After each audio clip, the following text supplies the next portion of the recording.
আজকের খুতবা কোরআনের একটি আয়াত নিয়ে, যা আল্লাহ আজ্জা ওয়া জাল্লা দুইবার উল্লেখ করেছেন সূরা ইনশিরার মাঝখানে।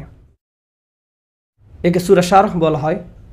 আল্লাহ বলছেন, ফা ইন্না মাআল উসরি ইউসরা, ইন্না মাআল উসরি ইউসরা। সাধারণত এর অনুবাদ করা হয় কষ্টের সাথেই স্বস্তি আছে, নিঃসন্দেহে কষ্টের সাথেই স্বস্তি আছে। এই আয়াতের গড়পড়তা এটাই অনুবাদ। তবে সবার আগে কিভাবে ছোট ছোট সূরাগুলোকে কদর করতে হয় সে ব্যাপারে আমি কিছুটা আলোকপাত করতে চাই। আপনাদের অনেকেই এই সূরাটি মুখস্থ করেছেন। এটা ইসলামের খুবই সুন্দর একটা শিক্ষা এবং আমাদের জীবনের জন্য সুন্দর একটা শিক্ষা। আল কোরআনের কিছু কিছু ছোট সূরার মাঝে গভীরতম শিক্ষা লুকিয়ে আছে। আল্লাহ সুবহানাহু ওয়া তাআলা তার অপরিসীম প্রজ্ঞা থেকে সূরাগুলোকে সংক্ষিপ্ত রেখেছেন যেন মানুষ সহজে এগুলো মুখস্থ করতে পারে এবং এগুলো থেকে জীবনের জন্য সবচেয়ে শক্তিশালী কিছু শিক্ষা সহজে মনে রাখতে পারে। আল্লাহ সুবহানাহু ওয়া তাআলা এমন একটি সময়ের কথা বর্ণনা করছেন যখন রাসূলুল্লাহ সাল্লাল্লাহু আলাইহি সাল্লাম তার জীবনের কঠিন একটি সময়কাল অতিবাহিত করছিলেন। প্রথম দিকে তিনি যখন দ্বীনের দাওয়াত প্রচার করছিলেন, বেশিরভাগ মানুষ এই দাওয়াত শোনার প্রতি আগ্রহী ছিল না। হুদায়বিয়ার সন্ধি পরবর্তী সময়কালের মতোও ছিল না, যখন দলে দলে মানুষ ইসলামের সুশীতল ছায়াতলে আশ্রয় নিচ্ছিল। নবুয়তি মিশনের প্রথম দিকে মানুষ তার জন্য কাজটা অনেক কঠিন করে তুলেছিল। যে কেউ রাসূলুল্লাহ সাল্লাল্লাহু আলাইহি সাল্লামের দাওয়াত গ্রহণ করত, সুফাহা তথা বোকা বলা হতো, বুদ্ধিহীন বলা হতো, অথবা বলা হতো তিনি এদেরকে বোকা বানিয়েছেন। কেউ ইসলাম গ্রহণ করলেই তাকে এই সমস্ত অভিযোগে অভিযুক্ত করা হতো। ঠিক সেই সময় আল্লাহ আজ্জা ওয়া জাল্লা এই গভীর অর্থপূর্ণ সূরাটি নাজিল করেন এবং তাকে স্মরণ করিয়ে দেন আল্লাহ সর্বদা তার প্রতি অনুগ্রহ করে যাচ্ছেন। কোরআনের বিভিন্ন জায়গায় বিভিন্ন ধরনের অনুগ্রহের কথা উল্লেখ করা হয়েছে। যেমন অন্য একটি সূরায় আল্লাহ বলেন, আলাম ইয়াজিদিকা ইয়াতীমান ফাআওয়া, আল্লাহ কি আপনাকে ইয়াতীম হিসেবে পাননি, অতঃপর তিনি আপনাকে আশ্রয় দিয়েছেন। ওয়াজাদাকা দাল্লান ফাহাদা ওয়াজাদাকা আইলান ফাআগনা, আল্লাহ বলেন তিনি আপনাকে পথ খুঁজতে থাকা অবস্থায় পেয়েছেন। তিনি আরও বলেন তিনি আপনাকে নিঃস্ব পেয়েছিলেন এবং তিনি আপনাকে সম্পদশালী করে দিয়েছেন, অর্থাৎ খাদিজা রাদিয়াল্লাহু তাআলা আনহার সাথে বিয়ের মাধ্যমে। কিন্তু এই সূরায় আল্লাহ আজ্জা ওয়া জাল্লা ভিন্ন রকম একটি অনুগ্রহের কথা বর্ণনা করছেন, গভীর একটা অনুগ্রহ। আল্লাহ আজ্জা ওয়া জাল্লা বলেন, আলাম নাশরাহ লাকা সাদরাক, আমি কি আপনার জন্য আপনার বক্ষ সম্প্রসারিত করিনি। আরবি ভাষায় বক্ষ সম্প্রসারণ মানে প্রশান্তিতে থাকা, শান্ত থাকা। রাসূলুল্লাহ সাল্লাল্লাহু আলাইহি সাল্লাম সহজ কোনো পরিস্থিতিতে ছিলেন না। তার আশেপাশে সবাই তার বিরুদ্ধে সমানে অভিযোগ করে যাচ্ছিল, নয়তো তাকে শারীরিকভাবে আক্রমণ করতে চাইতো। তার নিজের গোত্রের লোকেরাও তাকে পরিত্যাগ করেছিল। কোনো কিছুই তখন সহজ ছিল না। তবু আল্লাহ বলছেন, এই সব প্রতিকূল পরিস্থিতিতেও আপনার প্রতি সবচেয়ে বড় অনুগ্রহ হলো আপনার বক্ষ সম্প্রসারিত করা হয়েছে, আপনি প্রশান্তিতে আছেন। তারপর আল্লাহ আজ্জা ওয়া জাল্লা বর্ণনা করেন কিসের শান্তি, ওয়া ওয়াদা'না আনকা উযরাক, তিনি বোঝা দূর করে দিয়েছেন। এই আয়াতে বোঝা বলতে কি বোঝানো হয়েছে তা নিয়ে ওলামারা অনেক মন্তব্য করেছেন। তার থেকে একটি ব্যাপারে আজকের খুতবায় আলোচনা করব। রাসূলুল্লাহ সাল্লাল্লাহু আলাইহি সাল্লাম নবুয়ত লাভ করার পূর্বে মক্কা থেকে নিজেকে দূরে সরিয়ে নিতেন এবং পৃথিবীতে কেন এত দুঃখ কষ্ট তা নিয়ে চিন্তামগ্ন থাকতেন। তিনি ঘন্টার পর ঘন্টা দিনের বেলা, কখনো কখনো রাতেও চিন্তামগ্ন অবস্থায় হেরা গুহায় কাটিয়ে দিতেন। তিনি সমাজ থেকে নিজেকে এভাবে দূরে সরিয়ে নিয়ে ভাবতেন এই জীবনে কেন এত দুঃখ যাতনা। আর আল্লাহ আজ্জা ওয়া জাল্লা এই সমস্ত প্রশ্নের জবাব দিয়েছেন তার নিজের কথার মাধ্যমে। যখন রাসূলুল্লাহ সাল্লাল্লাহু আলাইহি সাল্লাম আল্লাহর কালামের মাধ্যমে জবাব পেলেন, আল্লাহ আজ্জা ওয়া জাল্লা এই ব্যাপারটাকে বর্ণনা করছেন যে তিনি আপনার বোঝা লাঘব করে দিয়েছেন। ওয়া ওয়াদা'না আনকা উযরাক, আমাদের জন্য এতে শিক্ষা হলো যে হ্যাঁ, জীবনে অনেক চাপ সইতে হয়, আর আল্লাহ বলছেন তার কালাম এই চাপ থেকে নিষ্কৃতি দান করে, ওই বোঝাগুলো দূর করে দেয়। আল্লাযী আনকাযা যাহরাক ওয়া রাফা'না লাকা যিকরাক, যা আপনার পিঠ ভেঙে দিচ্ছিল আর আমি আপনার জন্য আপনার স্মরণকে সমুন্নত করেছি। এই সূরায় যে শিক্ষাটি আল্লাহ দান করছেন তা শুধু রাসূলুল্লাহ সাল্লাল্লাহু আলাইহি সাল্লামের জন্য নয়, এটি আসলে সকল মানুষের জন্য। ফা ইন্না মাআল উসরি ইউসরা, এর সাধারণ অনুবাদ হলো নিশ্চয়ই কষ্টের সাথে স্বস্তি রয়েছে। আজকের খুতবার কিছুটা সময় আমি এই আয়াতের উপর ব্যয় করব। আমার আপনার জন্য এই আয়াতে কি শিক্ষা রয়েছে। প্রথমে এই আয়াতের আরবি ব্যাকরণগত দিক নিয়ে আলোচনা করতে চাই। আপনাদের মাঝে যারা আরবি ব্যাকরণের সাথে পরিচিত তাদের জন্য বলছি, এখানে মুবতাদা হলো ইউসুর। ব্যাকরণগত দিক থেকে এই বাক্যের শুরু হলো স্বস্তি। যখন আমরা বাংলায় অনুবাদ করি তখন বলি নিশ্চয়ই সকল কষ্টের সাথে স্বস্তি রয়েছে, কিন্তু ব্যাকরণগত দিক থেকে সবচেয়ে শুদ্ধ অনুবাদ হলো স্বস্তি রয়েছে কষ্টের সাথে। এই বাক্যের ফোকাস হলো স্বস্তির উপর, কষ্টের উপর নয়। এখানে ইউসুর বা স্বস্তি হলো মুবতাদা। ব্যাকরণগত দিক থেকে এটাই বাক্যের শুরু। এটা কেন গুরুত্বপূর্ণ? কারণ আল্লাহ আমাদের মনোযোগ স্বস্তির উপর রাখতে চাচ্ছেন, কষ্টের উপর নয়। সহজ সময় বা স্বস্তি হয়তো পরে এক সময় আসবে, কিন্তু আল্লাহ চান আমরা যেন আমাদের মনোযোগ সামনে যে স্বস্তিদায়ক সময় আসছে তার উপর রাখি, এখন যে কষ্টে আছি তার উপর নয়। আপনি যে ধরনের কঠিন সময়ে দিনাতিপাত করছেন না কেন, আল্লাহ এর একটা ব্যবস্থা করবেন এবং স্বস্তিদায়ক সময় সামনে অবশ্যই আসছে। দ্বিতীয় যে বিষয়টা এখানে মনোযোগের দাবি রাখে তা হলো ইউসর হলো নাকেরা, মানে এটি আম ওয়া আম্মাল ওয়া আজম ওয়া আকাদ, অর্থাৎ কষ্ট কি এটা সবাই জানে। হয়তো এটা অর্থনৈতিক কষ্ট, স্বাস্থ্যগত কষ্ট, মানসিক কষ্ট, আবেগ সংক্রান্ত কোনো কষ্ট, বা আপনার কষ্টের জিনিস হয়তো আপনার পাশেই বসে আছে, আমি জানি না। সবার জীবনে কোনো না কোনো সমস্যা রয়েছে। এই কষ্টদায়ক বিষয়গুলো সম্পর্কে সবাই জানে, আর এগুলো খুবই সুনির্দিষ্ট। কিন্তু আল্লাহ বলছেন কষ্টের চেয়ে স্বস্তিটা অনেক বড়, অনেক বিস্তৃত। কষ্টের মতো স্বস্তির ব্যাপারটা অতটা জ্ঞাত নয়। অর্থাৎ কিছু স্বস্তি আসবে কিন্তু আপনি জানেন না কিভাবে সেটা চিনতে হয়। সবাই সমস্যা শনাক্ত করতে পারে কিন্তু সবাই সমাধান দিতে পারে না।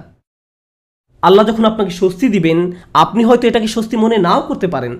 আল্লাহ আপনার জীবনে স্বস্তি নিয়ে আসবেন, কিন্তু আপনি হয়তো বুঝতেও পারবেন না যে আল্লাহ আপনার জীবনে স্বস্তি নিয়ে আসছেন। তিনি আপনার জীবনে এমন দিক থেকে স্বস্তি নিয়ে আসবেন যা সম্পর্কে আপনি জানতেন, আবার এমন দিক থেকেও নিয়ে আসবেন যা সম্পর্কে আপনি ভাবতেও পারেননি। অপ্রকাশ্য জগতের ব্যাপার। এই বাক্যাংশে ইন্নামা আল উসরি অর্থাৎ কষ্টটি এটি সুনির্দিষ্ট, জানা। পরের শব্দ ইউসরান হলো নাকেরা বা অনির্দিষ্ট, অর্থাৎ স্বস্তির ব্যাপারটা অজানা। কারণ অনেক সময় মানুষ কেবল সে বিষয়ের উপর ফোকাস রাখে যা দেখা যায়। তারা যা দেখতে পায় না তার প্রতি কোনো মনোযোগ দিতে পারে না। এখন আল্লাহ আমাদেরকে বলছেন অদৃশ্য স্বস্তি বা আরাম তোমাদের জন্য আসছে সব সময়। এই অদৃশ্য স্বস্তি সব সময় বর্তমান। আরবি ইন্না শব্দের অর্থ নিশ্চয়ই। আরবি ভাষাবিদরা ইন্নাকে বর্ণনা করছেন হারফুন লিজালাতিস সাক, অর্থাৎ ইন্না বাক্যে ব্যবহৃত হয় সন্দেহ দূর করতে। একটা সহজ উদাহরণ দিচ্ছি। আপনি যদি কোনো সমস্যায় পড়েন, ধরুন সমস্যাটা দেখা দিয়েছে চাকরির কাজে বা পরিবারে। এখন কেউ এসে বলল, আরে ভাই এটা কোনো সমস্যাই না। আপনি বললেন এটা একটা বিশাল সমস্যা, অর্থাৎ সমস্যাটা সম্পর্কে আপনার মনে কোনো সন্দেহ নেই, কিন্তু সমাধান নিয়ে সন্দেহ আছে। সমস্যাটা কি, কোন দিন শেষ হবে, এই বিষয়ে আপনার সন্দেহ রয়েছে। সহজ সময় কোন দিন আসবে, কোনো সমাধান আসলেই কি আসবে, এই বিষয়ে আপনি সন্দিহান। সুতরাং সমস্যার ব্যাপারে মানুষ পুরোপুরি নিশ্চিত থাকে, কিন্তু সমাধান আসবে কিনা এই ব্যাপারে তারা সন্দেহপ্রবণ। সহজেই আমরা আশাহীন হয়ে পড়ি। আমরা চিন্তা করতে থাকি, ভাই এটা সব সময় এমন খারাপই থাকবে, কোনো দিন এই পরিস্থিতি উন্নতি হবে না। আমরা এভাবে নিজেদেরকে বলি। তো আমরা নেগেটিভের ব্যাপারে অনেক বেশি নিশ্চিত থাকি, কিন্তু পজিটিভের ব্যাপারে নিজের মনে কোনো নিশ্চয়তা থাকে না। ইন্না যে শব্দটি সন্দেহ দূর করে তা ব্যবহার করে আমাদের জানাচ্ছেন কোনো সন্দেহ নেই, স্বস্তি রয়েছে কষ্টের সাথে।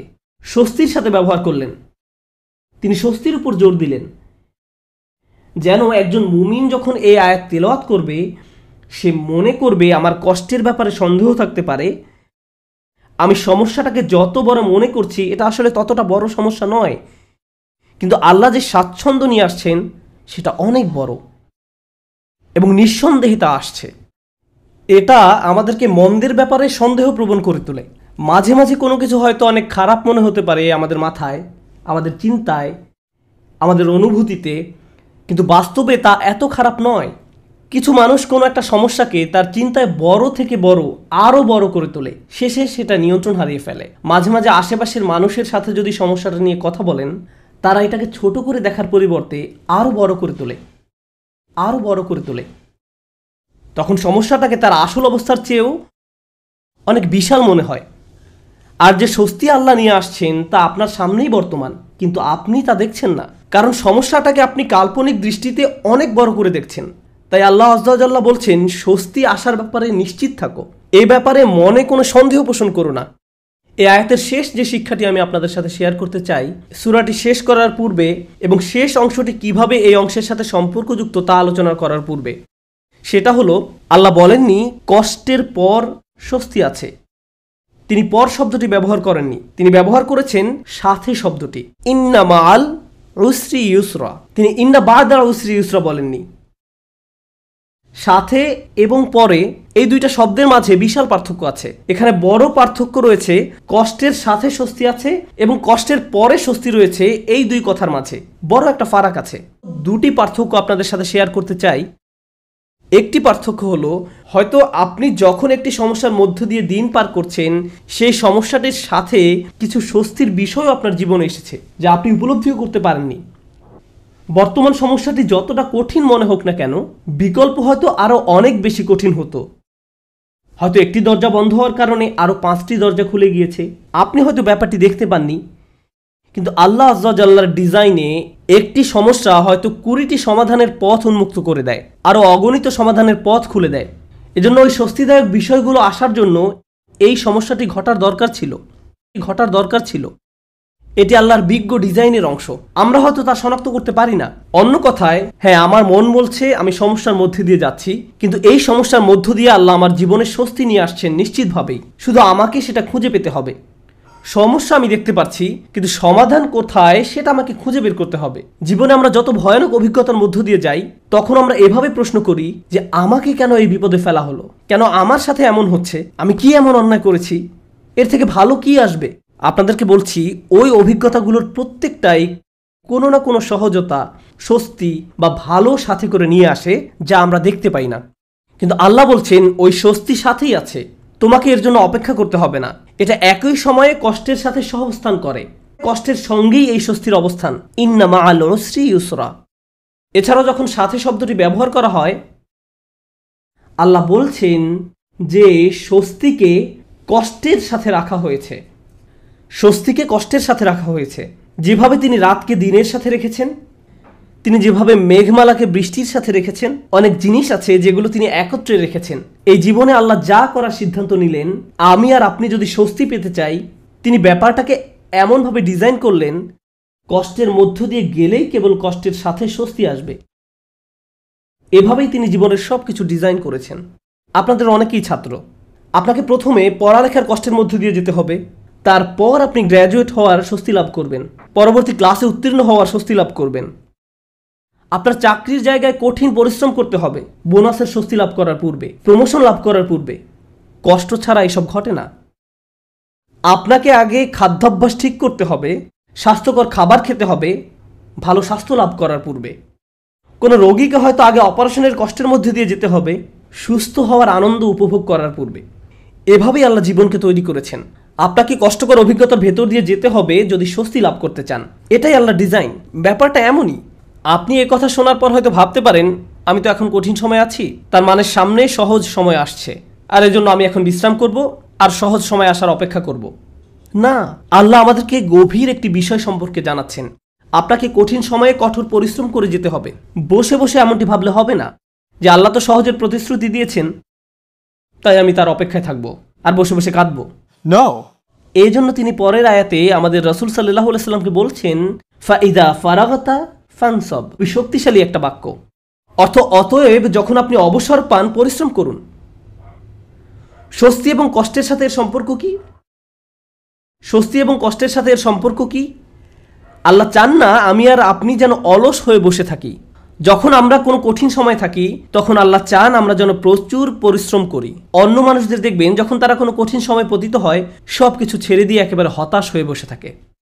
তারা নিরাশ হয়ে পড়ে, উদ্বিগ্ন হয়ে পড়ে, সব কিছু বাদ দিতে শুরু করে। কিন্তু বিশ্বাসীদের বেলায় যখন তুমি কঠিন কোনো পরিস্থিতিতে পড়ো, তখন তুমি অবসর পেলেই নিজেকে কঠোর পরিশ্রমে নিয়োজিত করো, নিজেকে কাজে লাগাও, উৎপাদনক্ষম বানাও। উলামারা এই আয়াত নিয়ে প্রচুর মন্তব্য করেছেন। যখন দাওয়ার কাজ থেকে অবসর পান, তখন নিজেকে ইবাদতের কঠোর পরিশ্রমে নিয়োজিত করুন। ইবাদত থেকে অবসর পাওয়ার পর দাওয়ার কাজে আত্মনিয়োগ করুন। রাসূলুল্লাহ সাল্লাল্লাহু আলাইহি সাল্লামকে বলা হচ্ছে, এক কাজ থেকে অবসর পাওয়ার পরে অন্য কাজে নিজেকে ব্যস্ত রাখুন। আমার আর আপনার জন্য প্রশ্ন হলো, কত সময় আমরা অপচয় করি এমনটা ভেবে যে জীবন কত দুর্বিষহ। অলস হয়ে বসে থাকি, কিছুই করি না, নিজের মনকে নেতিবাচক চিন্তায় ডুবিয়ে রাখি, সম্পূর্ণ অকার্যকর আর অকর্মণ্য হয়ে বসে থাকি। অথচ আল্লাহ বলছেন, তোমার হাতে অনেক বেশি অবসর সময় আছে আর তুমি এই সময়ে কোনো কাজেই লাগাচ্ছ না। যখন আপনি নিজেকে কোনো পরিশ্রমে নিয়োজিত না করেন, তার মানে আপনি কষ্টকে জেতার সুযোগ দিচ্ছেন। আয়াতটা শুরু হয়েছে ফা অক্ষর দিয়ে, ফা আস-সাবাবিয়া, অর্থাৎ অতএব। তুমি যেহেতু স্বস্তি কামনা করো, তাই তোমার নিজেকে পরিশ্রমে নিয়োজিত করতে হবে। এটা শেখার ফলে তোমার উচিত নিজেকে পরিশ্রমে নিয়োজিত করা। তাই আমার আর আপনার উচিত একটি অর্থপূর্ণ এবং প্রোডাক্টিভ জীবনযাপন করা। মাঝে মাঝে জীবনে অতিরিক্ত চাপের কারণে আমরা ভেঙে পড়ি। আমরা সহজেই একেবারে ভেঙে পড়ি। দুঃখ, হতাশায়, উদ্বেগ বা উৎকণ্ঠায়। এরকম হওয়া দোষের কিছু নয়, কিন্তু আমাদেরকে শিখতে হবে কিভাবে আল্লাহর কিতাবের মাধ্যমে এই কষ্টকর অভিজ্ঞতার সময় মানসিক শক্তি অর্জন করব। রাসূলুল্লাহ সাল্লাল্লাহু আলাইহি সাল্লাম যেসব কাজে নিজেকে ব্যস্ত রাখতেন তা ছিল দুই রকমের। এটা মনে রাখতে চেষ্টা করুন। দুই ধরনের কাজ আছে যা আপনাকে ব্যস্ত রাখতে পারে। আমি আপনাদের জন্য তৃতীয় আরেকটি যুক্ত করব। রাসূলুল্লাহ সাল্লাল্লাহু আলাইহি সাল্লাম হয় এমন কোনো কাজে নিজেকে ব্যস্ত রাখতেন যাতে আল্লাহকে খুশি করত, অথবা তিনি এমন কোনো কাজে ব্যস্ত থাকতেন যা আল্লাহর কোনো সৃষ্টির উপকার করত। তিনি হয় শুধু আল্লাহর জন্য কিছু করতেন, নামাজ পড়া, জিকির করা, এই কাজগুলো ছিল শুধু আল্লাহর জন্য, অথবা তিনি কাউকে সাহায্য করতেন, তিনি কাউকে পথ দেখাতেন, শিক্ষা দিতেন, এমনকি তিনি মানুষকে জীবিকা উপার্জনের জন্য সাহায্য করতেন। এভাবে তিনি অন্য মানুষদের সব ধরনের সাহায্য করতেন। এখন আপনি নিজেকে প্রশ্ন করুন, এই দুই ধরনের কাজের কোনটি আপনি করছেন? আমি কি এমন কিছু করছি যা আল্লাহকে খুশি করছে, বা আমি কি এমন কিছু করছি যা কারো জীবনে স্বস্তি নিয়ে আসছে? মূলত আল্লাহ অন্য একটি সূরায় রাসূলুল্লাহ সাল্লাল্লাহু আলাইহি সাল্লামকে এই কাজগুলো সম্পর্কে বলেছেন, ফাআম্মাল ইয়াতীমা ফালা তাকহার ওয়া আম্মাস সাইলা ফালা তানহার ওয়া আম্মা বিনি'মাতি রাব্বিকা ফাহাদ্দিস। সুতরাং আপনি এতিমদের প্রতি কঠোর হবেন না, আর ভিক্ষুককে আপনি ধমক দিবেন না। কিন্তু আপনি যখন অতিরিক্ত চিন্তা করতে থাকবেন নিজের সমস্যাগুলো কতটা খারাপ, জীবনটা কেমন দুর্বিষহ, কিভাবে সব কিছু তার গতিপথ হারিয়ে ফেলছে, কোনো কিছুই কোনোদিন ঠিক হবে না, তাহলে নিজের মাঝে আপনি অতিরিক্ত ডুবে আছেন। আপনি নিজেকে নিয়েই পড়ে আছেন। এভাবে নিজেকে নিয়ে পড়ে থাকলে আল্লাহর সাহায্য আসে না। এভাবে আল্লাহর সাহায্য আসে না। আল্লাহ বলেন, ওয়া ইলা রাব্বিকা ফারগাব, এবং আপনার পালনকর্তার প্রতি মনোনিবেশ করুন। আমি আর আপনি যে সমস্যাগুলোর মাঝে দিন পার করছি, আজ সেগুলোকে অনেক বেশি, অনেক বড় বলে মনে হয়। সমস্যা ছাড়া আর কিছু নিয়ে আমরা ভাবতে পারি না। কিন্তু একটু সামনে এগিয়ে চিন্তা করলে বুঝবেন আমরা সবাই একটা গন্তব্যের উদ্দেশ্যে ছুটছি, আর সেই গন্তব্যটি হলো আল্লাহর সাক্ষাৎ। ওয়া আন্না ইলা রাব্বিকাল মুনতাহা। যদি এই ব্যাপারটা ভুলে যান যে আপনি একটি রেলগাড়ির ভিতরে আছেন, বুঝতে পারেন বা না পারেন আপনি আল্লাহর দিকে ছুটে চলছেন। আপনি কিন্তু নিশ্চলভাবে দাঁড়ানো অবস্থায় নেই। আপনার সমস্যাটি জীবন থামিয়ে দেয়নি, জীবন এখনো এগিয়ে চলছে। আমার আপনার আল্লাহর সাথে দেখা হবেই। আপনি যখন বুঝবেন আমি যাই করি না কেন এই ভ্রমণ থামানোর কোনো উপায় নেই, তখন আপনার পক্ষে নিজের গন্তব্যের প্রতি মনোনিবেশ করা অনেক সহজ হবে। এই মুহূর্তে আমি যে এলাকা অতিক্রম করছি, যে সমস্যাপূর্ণ এলাকা অতিক্রম করছি, একসময় এটা পার হয়ে যাবে, কারণ এটা আমার গন্তব্য নয়। আমার গন্তব্য হলো আল্লাহ আযজা ওয়া জাল্লা। এভাবে নিজের মাথায় একটা চিত্র তৈরি করুন। মনে করুন একটি পথ দিয়ে কোথাও যাচ্ছেন, আর পথিমধ্যে কোনো জায়গায় প্রচণ্ড দুর্গন্ধ নাকে এসে লাগলো। যদি চলতে থাকেন গন্ধটা একসময় চলে যাবে। এটা সব সময় আপনার সাথে থাকবে না। চলতে থাকলে একসময় ভালো একটা জায়গায় এসে উপনীত হবেন। আপনাকে হয়তো ভয়ঙ্কর কোনো অঞ্চলও অতিক্রম করতে হতে পারে। আপনি চলতে থাকলে ওই অঞ্চলও পার হয়ে যাবেন। জীবনটা এমনই, আমাদেরকেও এভাবে জীবনের সমস্যাগুলো অতিক্রম করে যেতে হবে। আর আল্লাহ আযজা ওয়া জাল্লা বলছেন, আপনার আমার জীবনের প্রতিটি ভ্রমণেরই একটি উদ্দেশ্য আছে। আমাদের নিজেদের শুধু একটি প্রশ্ন করতে হবে, আমরা কি পরিশ্রম করছি? দিন শেষে আমরা কি করছি? তৃতীয় যে ব্যাপারটি নিয়ে আজ কথা বলবো, আগে আমি বলেছিলাম মহানবী সাল্লাল্লাহু আলাইহি সাল্লাম হয় আল্লাহর সন্তুষ্টির জন্য কিছু করতেন, নতুবা তার সৃষ্টির উপকারার্থে কিছু করতেন। আর আমাদের বেলায় দিনের অধিকাংশ সময় আমরা আত্মসেবায় ব্যয় করি। অবশ্যই আমাদের বিভিন্ন জিনিসের প্রয়োজন রয়েছে। আমাদের খাবারের দরকার, পোশাক পরিচ্ছদ প্রয়োজন, চাকরি বাকরি করতে হবে, কিন্তু অবসর সময় আমি কি করি? আয়াতটি কিন্তু আপনার দিনের 24 ঘন্টা সময় নিয়ে কথা বলছে না।